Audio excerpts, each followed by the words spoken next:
Welcome to the Federalist Society's virtual event. This afternoon, May 9th, 2022, we discuss how the largest whistleblower award in history came about. My name is Ryan Lacey, and I'm an Assistant Director of Practice Groups at the Federalist Society. As always, please note that all expressions of opinion are those of our experts on today's call. Today, we are fortunate to have an excellent speaker in David Kovel, who is being interviewed by Gary Kalbaugh, whom I will introduce briefly. Gary Kalbaugh is a Deputy General Counsel and Director at ING Financial Holdings Corporation and Special Professor of Law at Maurice A. Dean School of Law in Hofstra University. His practice areas include derivatives and banking law. Previously, he served as Executive Director, Counsel, and Chief U.S. Data Protection Officer at West LB, chairing West LB's global Dodd-Frank and underwriting task forces.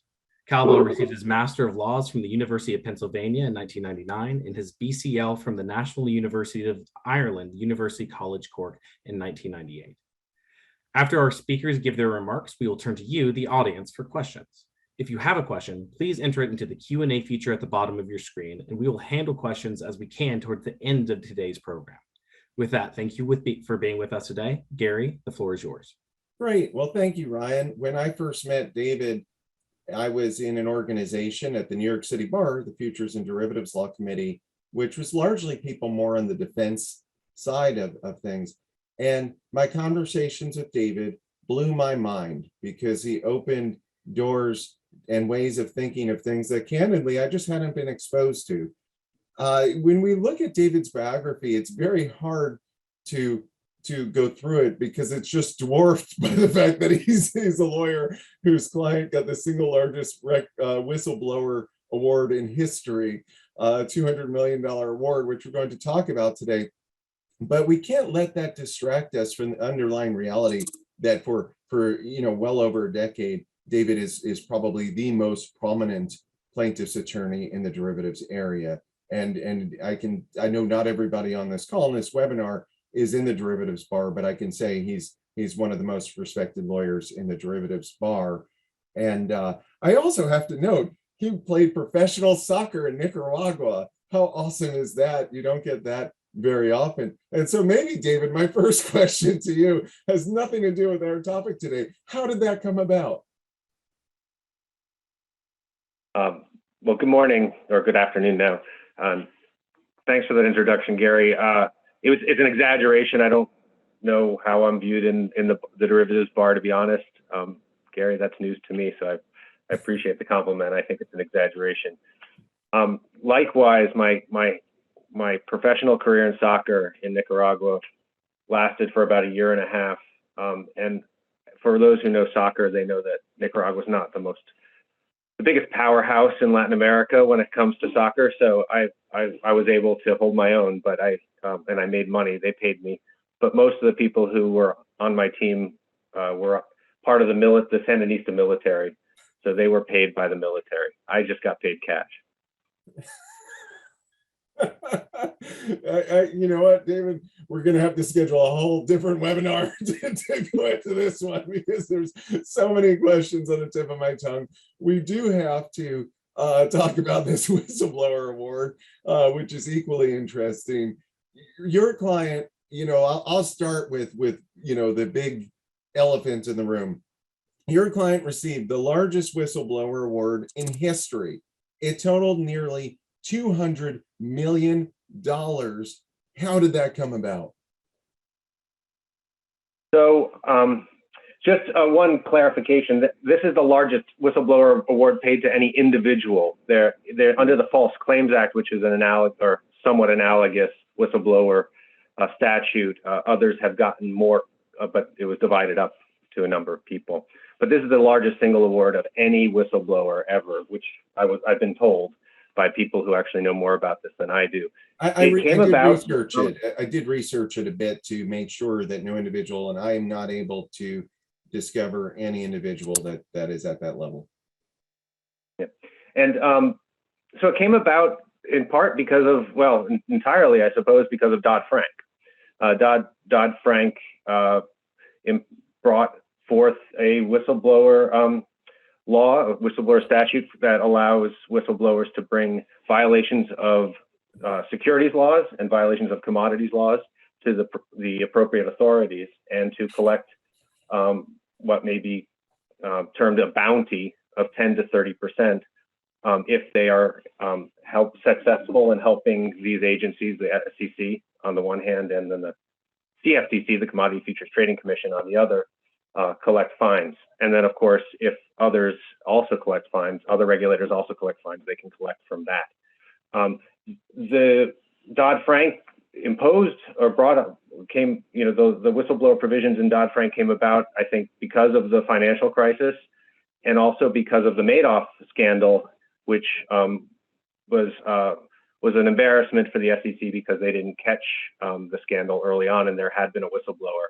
The idea was to create these statutes to allow a really programmatic approach to whistleblowers so that good information from whistleblowers wouldn't be lost, and to incentivize whistleblowers to come forward. Well, so I could get into detail about my case too, if you'd like.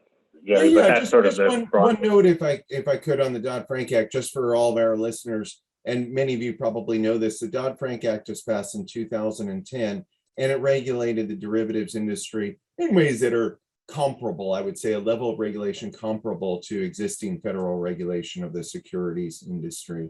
And as David noted, it was motivated by the financial crisis. And this is the first time I've been able to draw a line between Madoff and the whistleblower provisions of the Dodd-Frank Act. So thank you for that. Well, I guess we'll get into the facts of kind of how the whistleblower claim came into your hands and procedurally how you handled it. But what, not everybody may know what the Commodity Futures Trading Commission is, which we're going to refer to as the CFTC, so we don't have to say it 50 million times, but that stands for the Commodity Futures Trading Commission. What are they, and how does their whistleblower program ordinarily work? Well, so the CFTC is maybe the step sibling to the SEC in terms of prominence. But in terms of its mandate, it regulates huge amounts of the economy. And as you said, Gary, it regulates derivatives. It regulates primarily futures on exchanges, but also now the derivatives that are associated with those exchanges as well, and to a certain degree, commodities that underlie all of those derivatives. It's sort of a freak of nature. It's overseen by the USDA, and I mean freak of nature not pejoratively. It comes from butter exchanges and wheat exchanges, all of the natural commodity products that were part of the U.S. economy in the 1800s, and has slowly developed into a regulator that has sophisticated financial regulatory authority. So historically, it was under the USDA, and it was in 1974 an independent commission came out. But you're noting the origins were deeply agricultural, right? Without any contemplation of regulating financial instruments. That's right. The regulation of the financial instruments has slowly developed over time as the futures markets and the derivatives markets have become more dominated by financial derivatives. So how does the CFTC's whistle program normally operate? Well, the CFTC and the SEC both have their own whistleblower offices with staff there, and their mandate is to do a number of things. One, the main thing they do is do intake of whistleblower submissions, and then they make sure that those submissions get to enforcement staff. The whistleblower office is not directly enforcement, although they're in that office. And then they also help interface with whistleblowers to a certain degree, although that mostly is taken over by enforcement. And whistleblowers are bringing forth usually assertions, facts, allegations of misconduct. And so there's a filtering process that occurs over time, but the CFTC whistleblower office will always be involved in that process, and importantly, is usually involved, with some exceptions, in the payout of whistleblower awards, the analysis of whether whistleblowers should be paid at all. So what happened? Did somebody come into your office one day and say, something bad really happened? I mean, what can I do about it? How does something like this come about?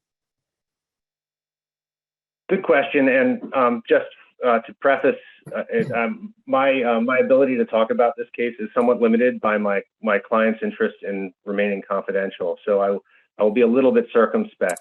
But as you noted, Gary, I've been involved in derivatives cases for a long time, litigation, and on the plaintiff side, which is where I've made my profession, my career in litigation. So I had a number of derivative cases and a number of contacts in the industry, and through a Wall Street Journal reporter, I probably the one who broke the LIBOR story, in the first instance in 2008, I got a referral, and it was, I mean, as a whistleblower, attorney, it's always a real big question how you're going to get cases, and I cannot answer that question. But this one was a nice referral from a Wall Street Journal reporter.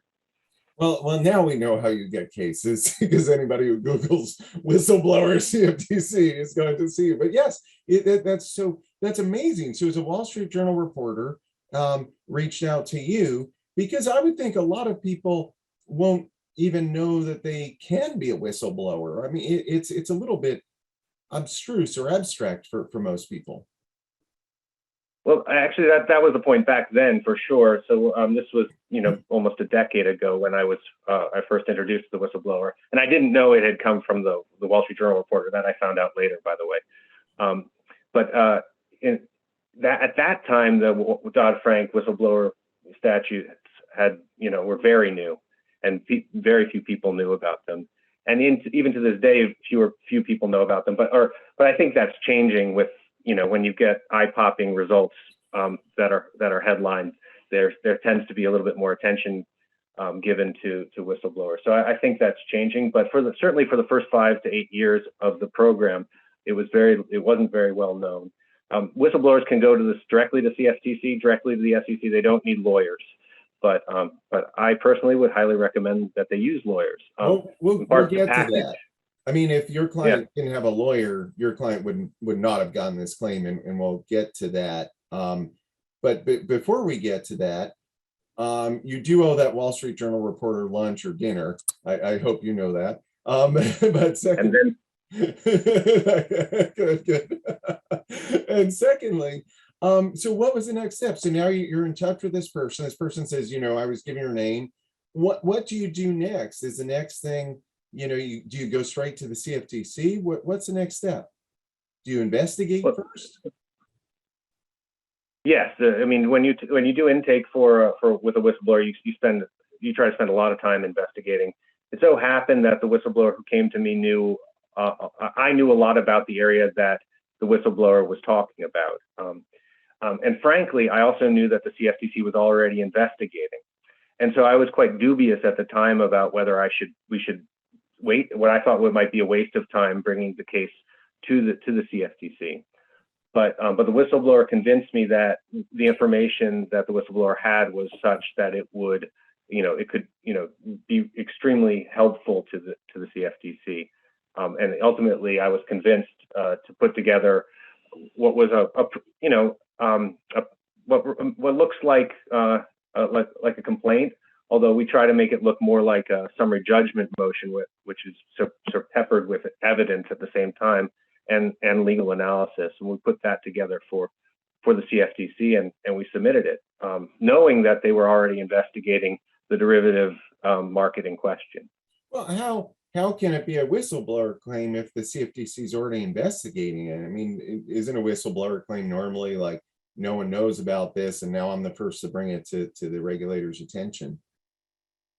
Yeah, I mean, that's a good question, and that was the heart of a lot of the trouble that ensued after we submitted this. But the simple answer is there are really two ways a whistleblower can get paid and get credit from the CFTC for bringing or the SEC for bringing to their attention information. And the information is brought in something called a TCR, a tip, complaint, or referral. It's just an official acronym and name.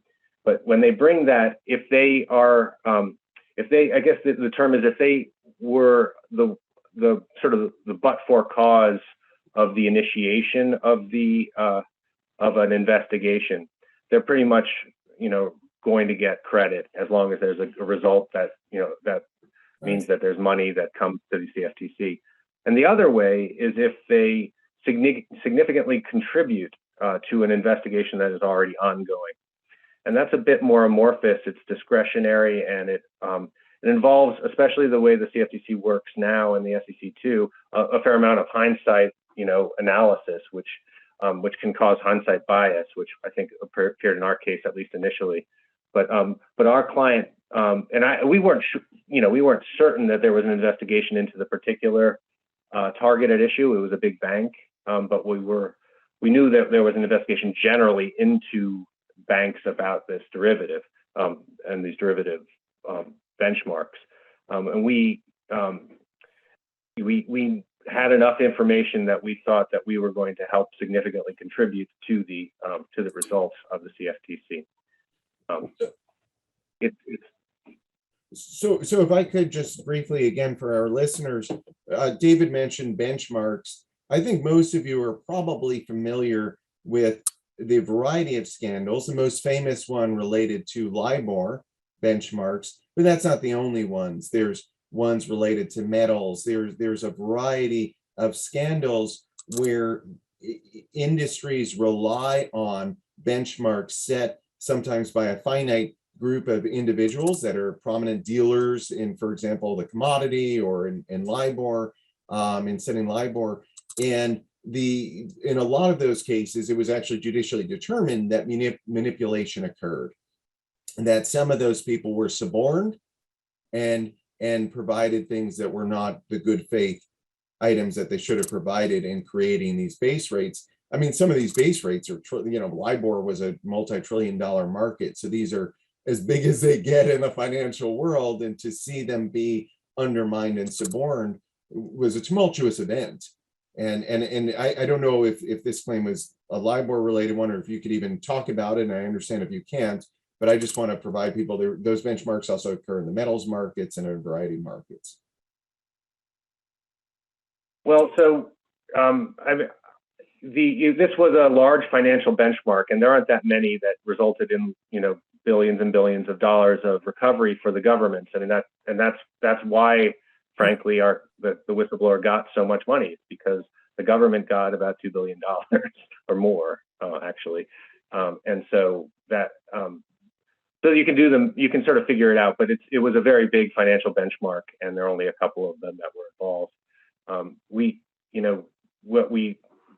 What we found out as we provided the information, we did what typically happens in these situations. We were able to speak with the CFTC and meet with them, and then ultimately, and this took a few months, but ultimately we were contacted by a federal regulator who's not named not named, but we were contacted by the federal regulator, and that federal regulator we met with a large number of times, and even in person back in the day when you did that, and the FBI we met with, and the CFTC multiple more times. So it ultimately blossomed. By the way, the whistleblower, to the extent people are nerds, you can look this up, but the CFTC Whistleblower Award, there's a determination that's public. It's redacted. It's called CFTC Whistleblower Award Determination Number NO period 21-WB-07, and that's it's available on the CFTC website. That's what discusses this particular award. Is that 21B or V? 21-WB as in whistleblower -07. Got it.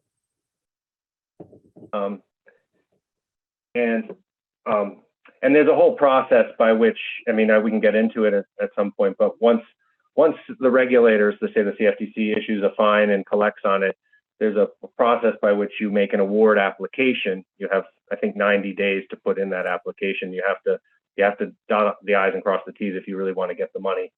And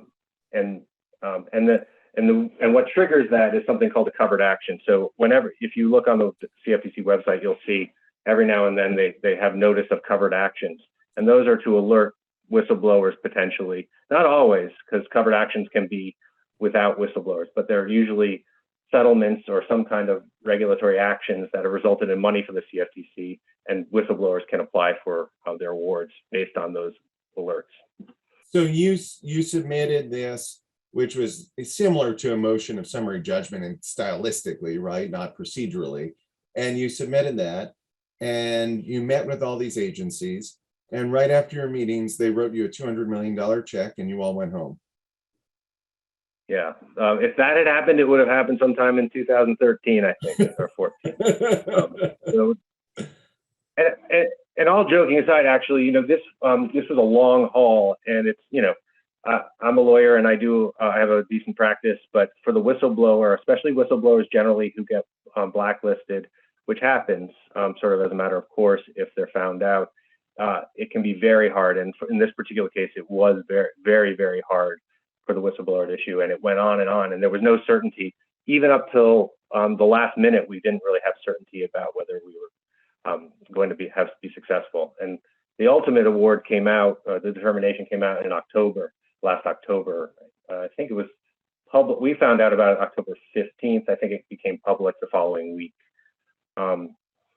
So we met in 2013 or so, maybe a little later, with regulators from the CFTC and from what's known as a federal regulator, if you look at the public version of that determination. And then things went silent. And then about a year and a half or maybe 2 years later, there was a big settlement between regulators, including a foreign regulator, and the CFTC as well, a federal regulator, the CFTC, and a foreign regulator. Big numbers, and we had reason to believe that it was associated with our contribution. We filed an award application. There was a notice of covered action, as I said, that came out, and we filed, associated with that notice, we filed within 90 days our award application. 6 years went by, still after that, but or close to 6, maybe 5. So if I could, then David, if you hadn't filed within that 90-day period, if you hadn't been scanning for that notice of claim, notice of covered action, excuse me, and you missed it or something, and 91 days had passed, would your clients have had no claim? There's the CFTC, I think, has discretion to go beyond the 90 days. I don't think it's as they would say in litigation, jurisdictional. I don't think it knocks you out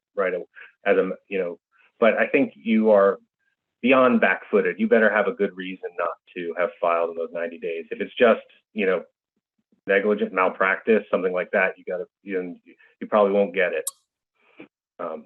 So if there's a good reason, they have discretion to allow claims, award applications beyond the 90 days. Right, but we'll get to this.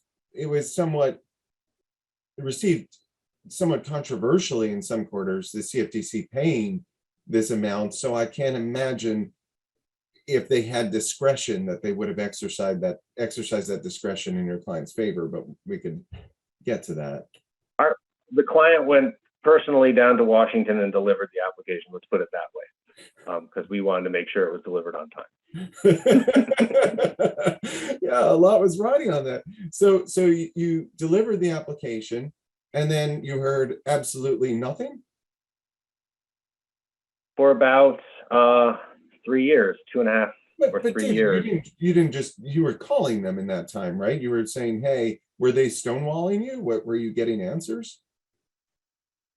There was a time when I think the whistleblower office was a little bit, it's developed over time and gotten to be much more efficient. And I have very high regard for the whistleblower office, by the way, despite some of the stories I'm going to tell. But I think they were jammed up. There are a lot of frivolous award applications that occur, and that caused a real backlog. So among other reasons, they were highly delayed because of these frivolous applications, which required a lot of time. They've since streamlined it so that they can exclude a bunch of really, facially frivolous applications.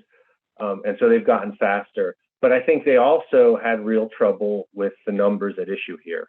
We were, our client, on behalf of our client, we were asking for a huge amount of money. And I think that really affected an agency which doesn't really deal with those kinds of numbers normally. And this was sort of an exception, or at least the beginning of a number of exceptions associated with some real strong regulatory action by the CFTC after the financial crisis.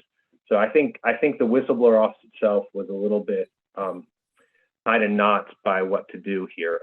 And we couldn't, as I said earlier, we couldn't say that the whistleblower had started the investigation. We knew it hadn't. So then there was a lot of discretion. In my mind, there was a lot of discretion in the whistleblower office about how to determine whether the whistleblower had significantly contributed to the investigation.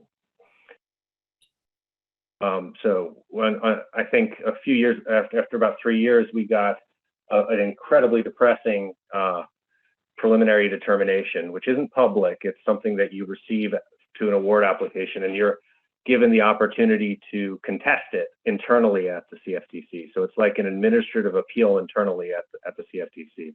So we got a negative determination with a declaration, with an affidavit by someone at the CFTC that said more or less that our client, although they had provided information, hadn't done enough or something like that. And we contested, and we asked for a bigger record. We tried to depose that anonymous CFTC person. We also sought out the federal regulator, whom we met with many times, because the federal regulator, not the CFTC, had been our main point of contact for a lot of these meetings, and had done. From our impression was they had led the charge on this. So we reached out and put together what we thought was a much better claim. We were able to contest a lot of the things that were said in that affidavit and in that determination. And then things got tied up in knots yet further later on. We got the indication fairly quickly, about it within a year after we contested internally. We got the indication that the CFTC was, to its credit, turning around and going to agree with us after having spoken with that federal regulator, and after having done more investigation. And that was refreshing. And then things went radio silent for about a year and a half because we broke the CFTC. We'll talk about that. Yeah. So when you have this internal hearing at the CFTC, is this with an administrative law judge? It's not. It's much less formal than that. And that's what if I have a beef with the program, it makes it pretty hard to know what's going on. It's pretty opaque. You contest it by filing with the whistleblower office. It's essentially the same people who made the initial determination, the preliminary determination. You contest it. You're able also to ask for what they relied on, but that's all often very curtailed from what the record we thought should be. You can also ask to meet with the people, and we did. So we went down to DC and met with them. But then you just sort of you contest it and you throw it into a black box, and then you're constantly calling up and saying, hey, are you guys making a decision? And these decisions come through. There's a whole process. There's initial analysis by the whistleblower office, and then there's what's called a claims review staff who can look at it. And then after that, it would the commissioners themselves of the CFTC will sign off on it. Usually by doing nothing, it's usually as a sort of operation of law. It just becomes a final determination ultimately. But they are allowed to ask for the record. And in one instance in history, they have done that. I think, and I experienced that. A lot of history making. By the way, I see some great questions coming in. Please keep them coming in. We are going to reserve time at the end, and we'll ask those questions. So if I'm not addressing your question now, please know that it will be addressed. Great questions coming in. So, all right. So that anonymous CFTC employee, did you ever succeed in deposing him or her? No, no. And I actually, we did it in a way that I thought was delicate, in the sense that we told them we were going to ask to depose this person. And the main idea was that we would develop a record that showed that we couldn't develop a record, right? When they refused, which they did, to produce this person for a deposition, we were going to have that as a piece of evidence that we couldn't depose this person when we appealed. So if the final determination, after you contest, if you lose again, and we were fortunate enough not to lose again, but if you do lose again, your only recourse then is to go to the Court of Appeals. You can go to the Court of Appeals where the whistleblower is located, or the DC Circuit. So we were preparing that ask for a deposition was really just preparing to say, there wasn't enough information in the record and there should have been more. Sure. So you were just preparing for that eventuality. You never had to go there. But my understanding, David, so you mentioned the last year and a half. So they tell you, you know what, you guys were right all along. Sorry for all the trouble we gave you. And then a year and a half, they go silent. I'm going to make a guess as to why they went silent. Because you bankrupted the whistleblower office. Is that true? Yeah. I technically not, no, but yes, practically. So the whistleblower office is funded by a consumer protection fund. I think it's called CPF. I think that's what it's called. And it tops off at $100 million. So even if the Cftc, as in our case, collects far more than $100 million, the whistleblower hasn't been awarded anything yet. And so the money will flow into this fund, but then anything above, if there's a steady state, anything above the 100 million pours into the treasury. And so all that's left is $100 million in the fund. And the other thing to know is that the whistleblower office itself is funded through that same fund. So they're paying out whistleblowers and they're paying their salaries. And that was a great thing for them when the government shut down and everyone was furloughed. Actually, the whistleblower office at the Cftc wasn't, because they had their own funding. So they kept being paid. They watered everyone's plants, they tell me, at the Cftc. But that became a problem when there was this potential. And we didn't know with any certainty what was going on, but we understood that there were problems. We thought we were going to get a good response, but then everything went radio silent. And then it sort of slowly occurred to us that there was a risk that fund would be depleted completely. And then the consequence of that, we found out, was that the whistleblower office itself would shut down. So there was a real, just a complete freeze up of all of the whistleblower awards that were going out. And because there was this potential, and I think at that time it really was a potential, I'm not sure they had decided anything with our case, but a potential that the whistleblower fund would be depleted, the CPF. And then. Oh, after you, David. Sorry, go ahead.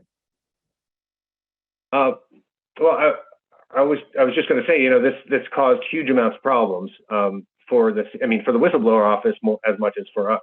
Our client was in desperate straits, but it was existential for the whistleblower office, and they had to get a fix, a legislative fix, in order to continue to operate, which they did in the summer of 2021. They were able to get bipartisan support to set aside some money for the whistleblower office, and separate and apart from what was in the fund. But the program's still broken, because that's going to sunset I think at the end of this year.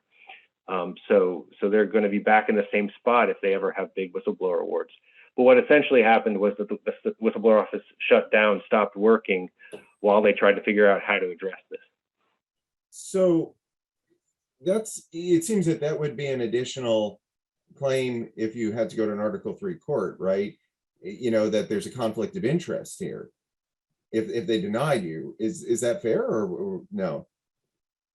That was a position, I personally don't agree with it, but that was a position that was taken at the CFTC, that the whistleblower office, because the office itself would be bankrupt, would be, put out of business if the fund was depleted, they would be conflicted and not want to give large, awards out.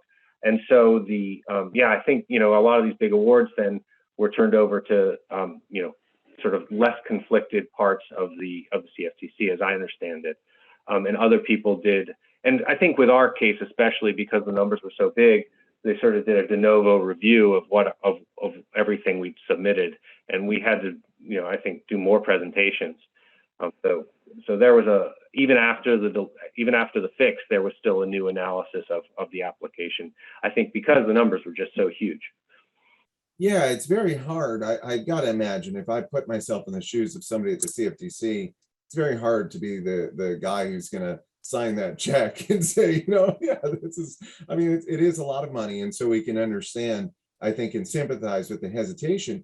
But did your client get interest? No interest, no. I mean, we thought about asking for it, but we thought that would be the height of chutzpah once we figured out we were going to get something, So we didn't ask for interest. But I mean, it's a good point. I mean, I'm not saying that in retrospect it makes sense, but there is a huge amount of time and a huge amount of uncertainty. As I said, our client, up until mid-October really had no idea that they would ever get anything because all we had was this preliminary determination which said they didn't help.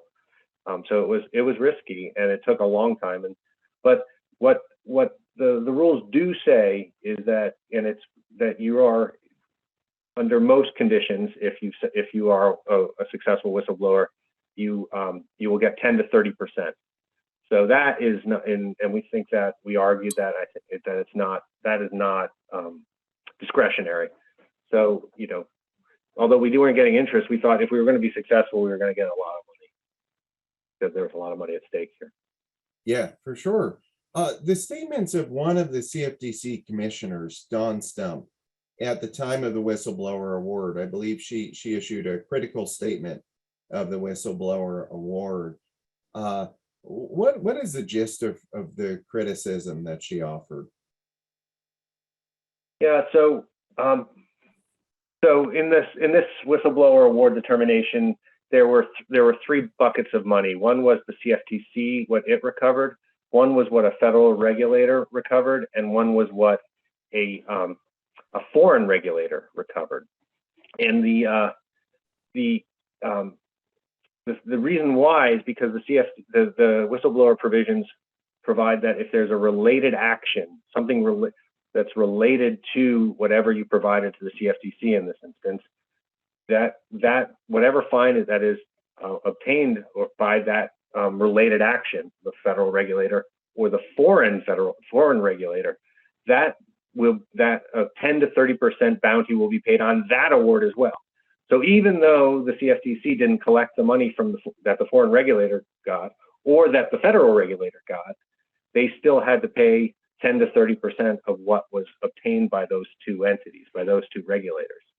And the Commissioner Stump, who took issue with that one part of the decision, in particular, I think she was quite unhappy that there was a determination that our client would get money would get a percentage of a recovery that didn't even go into the United States coffers. It went to a foreign regulator. I think that's the policy behind the displeasure. And her statement, I think, brings up a couple of issues. I mean, we spoke about this earlier, Gary, but she thought that the CFTC should exercise its discretion not to pay a related action for that foreign regulator. In other words, not to pay our client a percentage of whatever that foreign regulator obtained, despite the fact that, and I think she conceded that our client had provided the information that had been provided to that regulator, and the regulator had acted upon it to some degree at least.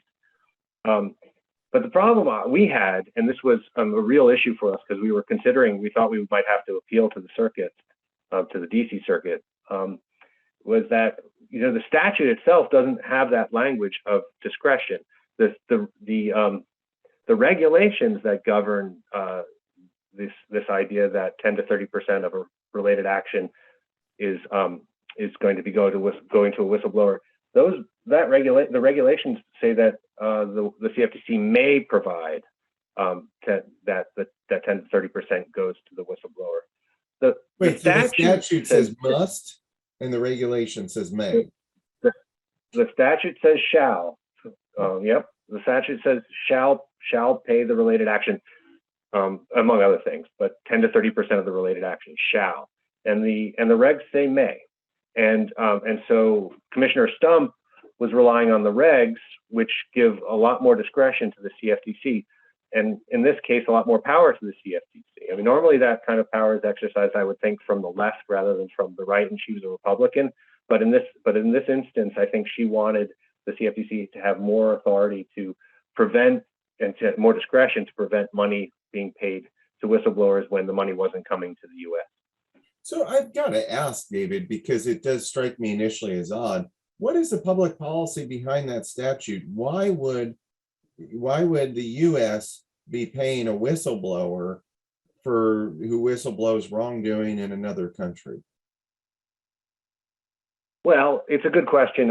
And the necessary predicate is always that the CFTC is also recovering. So you can't get a 10 to 30% from a foreign regulator if the CFTC hadn't used the same information and gotten its own, 2 cents, really 2 million or whatever.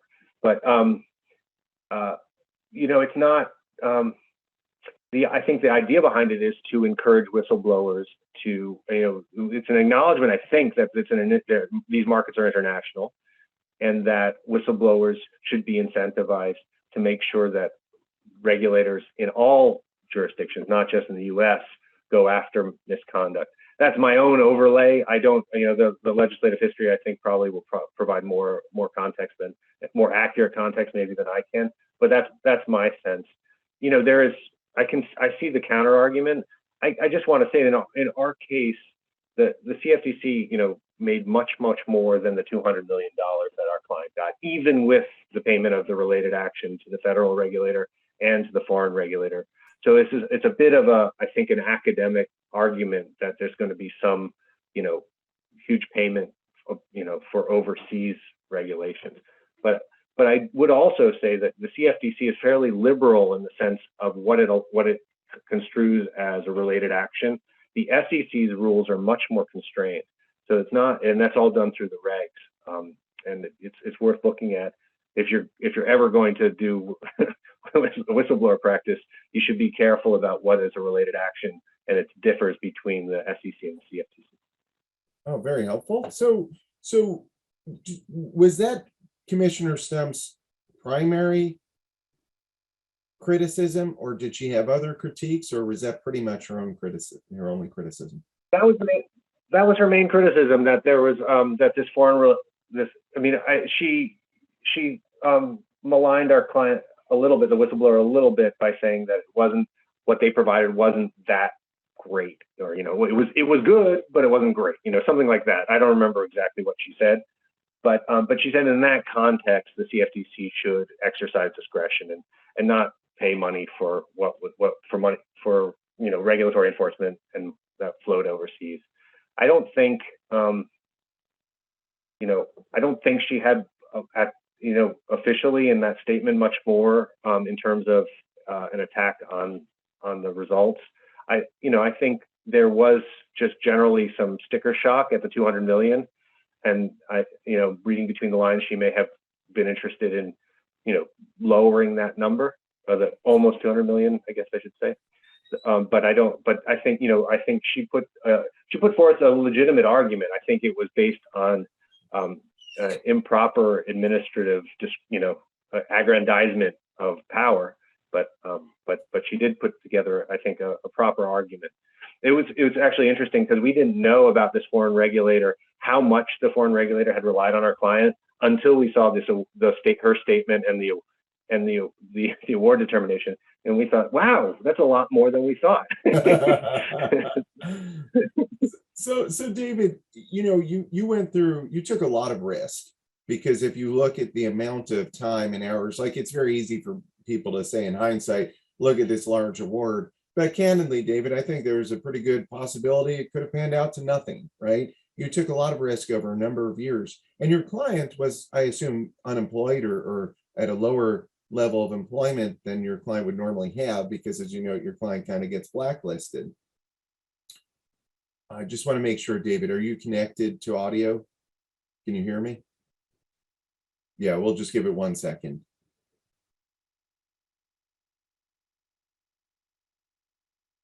But just for our listeners, David will give me a thumbs up when he can hear me.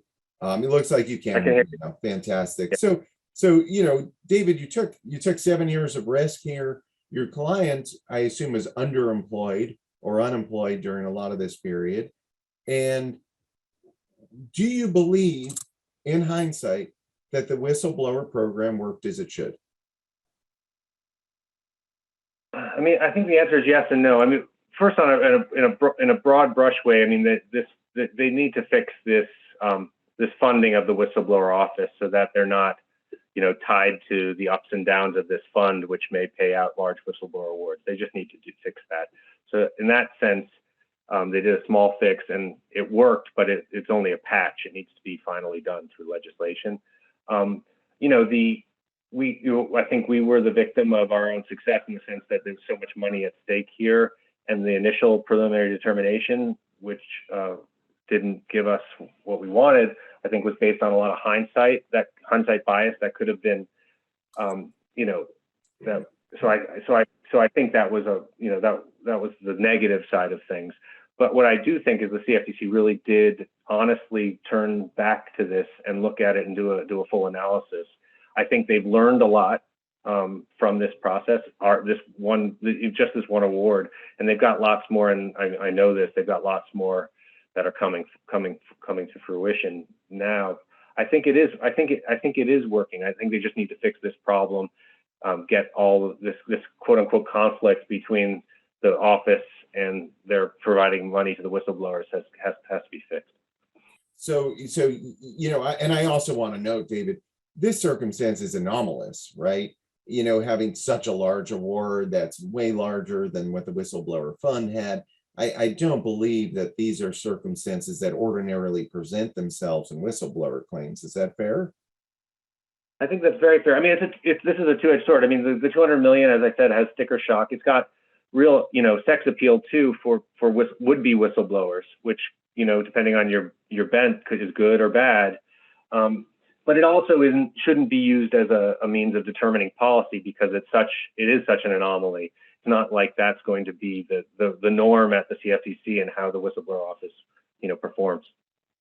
So I have way more questions for you. And normally I wouldn't go to questions at the 12-minute left mark, but we have so many questions that I just want to do justice to them, and they're excellent questions. So, and you know, I do have, hopefully I'll have time to ask you a couple more questions, but the first one is from Jeffrey Wood. Do these actions parallel federal qui tam actions generally? What are the similarities or differences? So that's it's a big question, but the shorter answer is they are based on the CFTC and SEC whistleblower statutes are based on the False Claims Act. The main difference is you don't file in court, where with the False Claims Act, you would file a complaint under seal in a court. And likewise, you know, in a federal False Claims Act case or state one, you could move forward if the government doesn't choose to go forward. The whistleblower can choose to go forward on its own on behalf of the government. Here, you just give your information to the CFTC or the SEC, and that's sort of the end of the road. If they don't do anything with it, that's, you know, too bad, so sad for you. Right. Well, we have a question from our very own Wayne Abernathy, and Wayne asks, very interesting discussion, raises a number of questions. The one at the top of mind is whether whistleblower awards are taxable. That is, what the government giveth, does the government to some degree take back? Well, I'm not a tax advisor, I have to say that. But the answer is yeah, as far as I can tell, yes. So $200 million award, a close to $200 million award was taxable.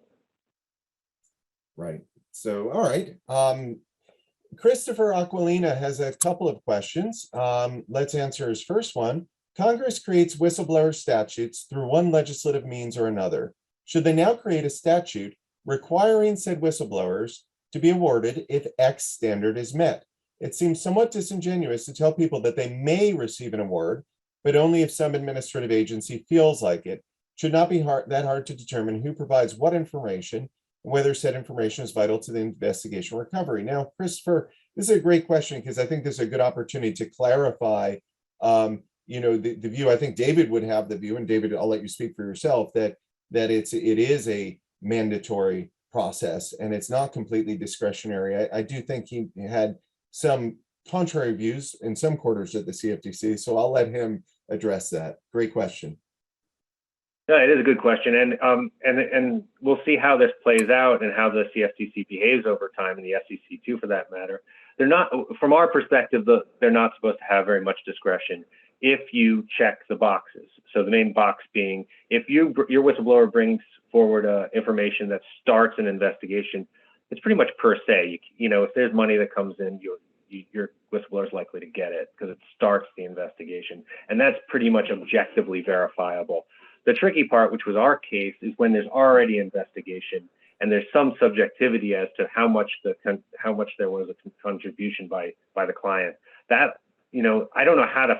I agree with that. That should be allowed as you could claim an award based on significantly contributing to an existing investigation, but it necessarily involves some discretion on whoever is arbitrating that, or the arbitrator for that decision is going to have to decide whether it was enough, what's significant, that kind of thing.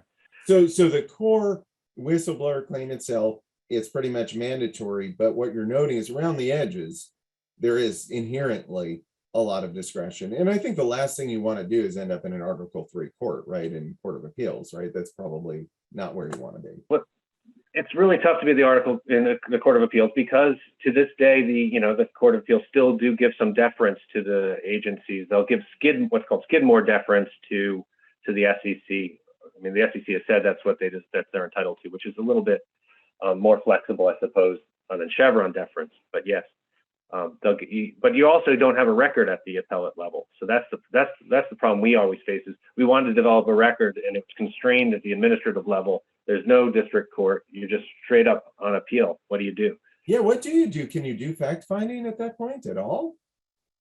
No, I mean, what we do is if you're going to contest, and this is even when you do the award application, you put together your record and you better hope that it's complete because that's it. So another question we have, I'm not going to mention the name of this person because the person says I do not speak for my employer in any way, shape, or form. So don't worry, questioner, unless you want me to mention your name, in which case just throw it in the chat window. I'm happy to mention your name. I won't mention who you are. And the question is about extraterritoriality. In efforts dealing with foreign bankruptcy, for example, it is often expected that there will be a, quote, single point of entry, end quote, so that regulators going against a private party do so at the institution's home regulator. Should we expect whistleblowing to follow similar methods going forward, or should we expect to see what we got during the great financial crisis, where even internally in the United States, we had each regulator seeking to take their pound of flesh? I'm going to respond to that practically, which is if a whistleblower comes to me and I see the opportunity to go to a foreign regulator, and I think the CFTC or the SEC is also going to exact a fine, I'm going to go to any regulator that's going to listen to me. Okay, great. So it's less single point of entry and it's more just a practical assessment. Multiple points. Yeah, I mean, as many as are viable. But another practical point on that is, I mean, I don't pretend to be an expert here, but in my experiences with these derivatives markets, it's usually just a few of these regulators. With some exceptions, it's usually just a few regulators who are going to be interested, and it's generally concentrated in just a couple of financial centers. Right. Sure. So naturally, it's not, even if it might be multiple points of entry, it's not infinite points of entry. It's just a handful. Perfect. Right. All right. So then Samuel Wright asks us, will federal employees who have information about wrongdoing in their agencies be reluctant to blow the whistle by contacting the Inspector General if they think that they should be paid millions of dollars for their information? And then he asks, can a federal employee get a whistleblower cash award? And let me just throw on an additional question onto that. can I get a whistleblower award? Ignore that I'm an attorney. Let's pretend I'm non-attorney because that complicates things being an attorney. But can I get a whistleblower award if I find out something bad happened? I don't talk to management. I just go straight to you. So can you answer all those questions together? Yes. So a federal employee, it depends on the federal employee, but generally the definition of whistleblower excludes people who are involved in enforcing the laws, especially the ones that are at issue. There's a whole slew of people, federal employees who cannot be whistleblowers. I don't think it's complete, but it pretty much will keep out, those who, those who have run across this as part of their work. I don't know about the question about going to the Inspector General and whether there's overlap between doing that and going to the Cftc or the SEC. I don't really know enough about that situation. There may be times when you could do both. I don't know how often that would occur though. And I don't know what the incentives would be to not go to either. My experience with whistleblowers is they often internally complain. They don't have to, Gary, they don't. They can go straight to the CFTC. They're given credit if they do, although that's difficult, but they don't have to. But you generally find that whistleblowers have complained internally first. But let me ask you, you have an employee, David, who doesn't go up the pole of command. Haven't they violated their duty as an employee? Not if they've gone to regulators. Not if they've gone to regulators and they have a good faith basis to assert that there's been a violation of some sort. There's another practical reason why I would advise whistleblowers to go straight to the regulator, which is that if they're going to be retaliated against, their anti-retaliation provisions in Dodd-Frank, in the whistleblower provisions. Those anti-retaliation provisions only kick in if you're a whistleblower, and the only way to be a whistleblower is to file a complaint. So, and that's based on case law. The Supreme Court has ruled that, and because of that, if someone comes to me and is at a job and says, I want to complain internally, I might get fired. I'm going to say, file a complaint with the CFTC first before you go internally if you're worried about getting fired, so that you can claim anti-retaliation remedies. Sure. I have two larger questions. They're fantastic questions, though, so I want to get through them both from Christopher Aquilina. So I'm going to give you the first one, which is a bit of a fact pattern. So let me read it, but these are great questions. So how is it that the CFTC may make a recovery based on information provided by your client, but the CFTC can then block you from evidence and even the identity of the employees who may have performed the investigation? Where are the checks and balances if you cannot even get timely access to the information and identities you may need to file a civil case? Or do you simply state anonymous or unknown as the names of the employees and then wait as CFTC drags out legal hearings for potential years until you get the identities of the people you need to interview to prove your case? I think Christopher wants to get hired by your firm. These are great issues that are raised. I think, yeah, that would have been the opening statement of our appeal, which is we didn't have enough information to, to defend the CFTC, even though I don't want to, there's got to be limits because there are always going to be people who contest, and they need to streamline the process, or else you could tie them up in knots for years and years with litigation. So I think they're trying to toe a line between, between creating enough of a record so that they can make it, if there is an appeal, they can make a decision, and not, overwhelming their staff on this. They're always going to fall short when they're wrong. That's just the way it is. And it was real frustration when they rejected us the first time. I'm sure it was. Just a little bit of a pointed critical question, again, from Christopher. How much of the resistance that you encountered from the CFTC is more a result from them having red faces because they failed at their job of oversight versus them not wanting to pay out such a large award? The amount of money was a lot, but the significance of it, and I think this is a very good point, is that someone was able to pull the wool over the eyes of the regulators to such a large degree. So is regulatory embarrassment an issue here, David, or? I don't think it was in this case. I suppose it can be, but then it's, that might also argue that they wouldn't go after, the thing is, whistleblowers are generally given their money and their awards quietly. No one knows unless they're unless there's a big press release. So that you do, and it's not connected to the cases themselves.